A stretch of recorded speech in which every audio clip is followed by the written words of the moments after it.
we needed to get to that person immediately. And we did. We jumped down the hole. We dug and we dug and we dug till about 3:30 in the morning. Well, the voice came from one of two Port Authority police officers that were trapped deep in the ruins. What's amazing is they were the last two police officers to be brought out alive. Jason and the others are heroes. Those guys are alive today because of them. My name is Jason Thomas, and here goes my son, Jason Christian. Hi, I'm Kirsty. Hi, I'm Aunt Teresa, and this is my daughter, Marvis Marie. Hi, I'm Naomi, and I'm 10 years old. Hi, I'm Jason, and I'm 13 years old. Hi, I'm Iman, and I'm 5 years old. This is our beautiful family. This is our house. Come on in so we can tell you our story.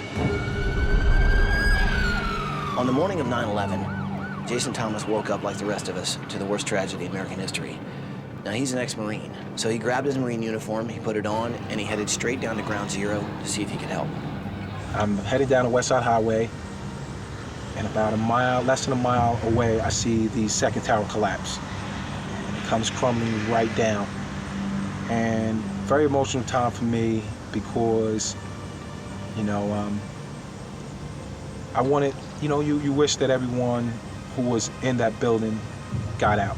But then reality kicks in and say, hey, there's gonna be a lot of people dead. So I jump up and I just run towards Ground Zero.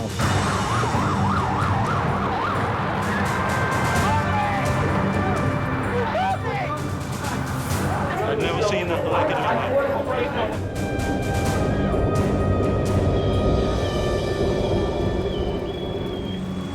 And this whole time I'm trying to take all of this in.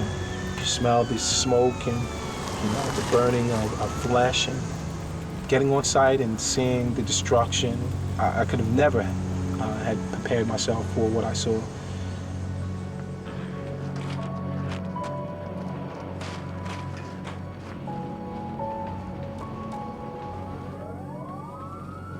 I run into a person by the name of Staff Sergeant Carnes, and we conducted a search and rescue. Staff Sergeant Carnes immediately goes to the left, I went to the right, and we're crossing this metal and the rubble, and the metal you can feel is still hot, and there's a ton of black smoke pouring up out of craters. I shout out in this one hole, is anyone down there, United States Marines? And I hear a voice. His voice is saying some number, but I didn't care. I didn't care about the number. I didn't care about anything at all. I was just happy that we had someone that was alive, and we needed to get to that person immediately. And we did. We jumped down the hole. We dug and we dug and we dug till about 3:30 in the morning. Well, the voice came from one of two Port Authority police officers that were trapped deep in the ruins. What's amazing is they were the last two police officers to be brought out alive. Jason and the others are heroes. Those guys are alive today because of them. But Jason wasn't done working. He went back to the site every single day for the next 2 weeks. I hope that there was more people that we could help rescue, but it wasn't. It wasn't that way at all. The only thing that we pulled out was body parts. Yeah, you do have those nightmares. You do wake up in the middle of the night just having to, say, hey, let it go, just let it go. But, you just learn how to deal with it. You fight through it, you deal with it. He volunteered. He wasn't paid, he wasn't on payroll, he wasn't on duty. He just thought he was needed, and so he went to go help. He's our hero. He doesn't like to be called a hero, but he's our hero. So after September 11th, Jason moved his family to Ohio to put the things he'd seen that day behind him. Well, they thought they bought their dream house. They moved in, his wife's aunt and her daughter, because they fell in some hard times. And they were looking for a better life, and no one deserved it more. The problem is their dream home turned into a nightmare. It's literally falling apart around them. And the crazy thing is, this thing is only 8 years old. These are the steps. As you can see that this wood is starting to fall completely apart. This is cardboard here. The cardboard. And it just goes all the way up the steps. That's a really bad. That one is about to go. This one is definitely going to go. Might go today. This wall is supposed to be structurally sound, and it's not. Oh. Look at that. The walls are very shoddy. They're not sturdy. You see cracks all throughout the wall. Piping was screwed up, which leaked down into our basement, and the ceiling caved completely in. The ceiling inside of the bedroom appears to be falling as well. The garage door opener pulled itself completely away from the frame of the house. This literally fell on us. We basically got ripped off. We purchased a home that we thought would be a safe haven for our family. But to me, it's just it's a death trap waiting to happen. That's what it is. We need to hear from you soon. Please, help us. Quite a bunch. Yeah. Oh my. Guys, Jason Thomas is a true American hero, man. He did what we all wanted to do on that day that none of us will ever forget. And now it's time for us to give something back to him. So what do you say, people? Can we build these guys a house? You better believe it, Bring bro. it in there, people. You Let's better make it believe happen. Are you with me? Yo. Well, then let's do it! Right face! Right face! Double time! Match!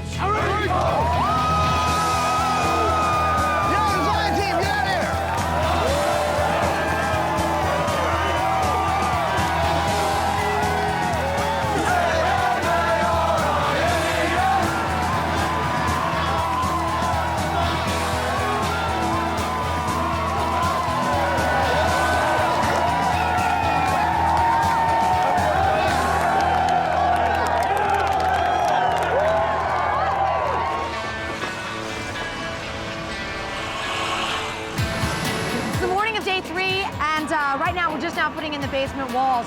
Last night, slight setback. Once we started digging for the foundation, we discovered this old mound of concrete, remnants of an old house. The Thomas's home was sitting on old construction, causing that foundation to really be shifting. This time, we got it right. Take a look at this. If you listen to the dulcet sounds, you'll hear in the distance a beeping sound. That beeping sound is very reassuring because when it's a constant noise like that, that means we're level, we're plumb. In a hospital, that's a bad sound. But in building, it's a good sound.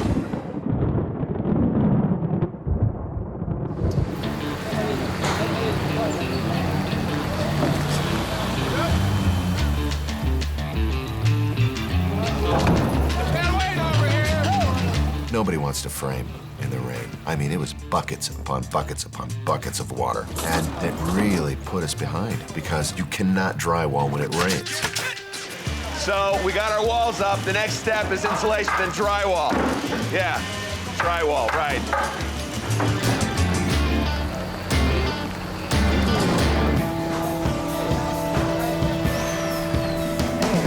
As you can see, we're coming to the end of day 3. There's 2 things that haven't stopped all day. Number 1, the rain, and number 2, and more importantly, our framers. They're desperately trying to get this house under cover so we can start drywalling. We can't put electrics in, plumbing in, we can't put drywall up if there's water coming through the house. And that's exactly what is happening. We just need this rain to stop, please. So we got many things happening all at once, and it all has to do with elephants. This is our lazy elephant. And what it is the kids are gonna be able to sit on this with a wheel here and turn around. So Jason and Marvis's room, it's all about elephants. And we got the whirly-twirly thing, like kind of Lazy Susan. That'll be a lazy elephant that's in right near the windows where you can spin around like you did on the playground. But what's cool about it is around this thing are all these building blocks. Your A's, B's, C's, your 1, 2s, and 3s. So I think they're really gonna like that. 60 boxes, 6 pieces to each box, 6 times 6, 360 pieces. A lot of wood. 1.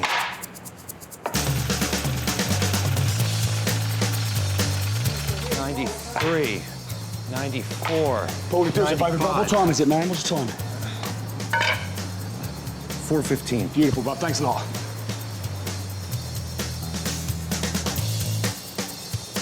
1, 2.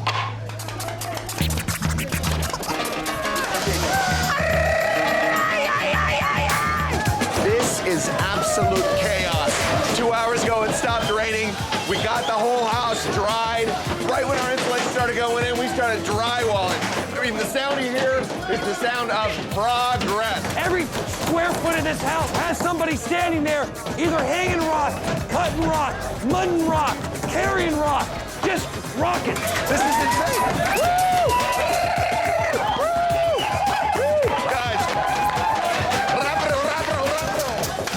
Jesse James, Sundance, nothing on this guy.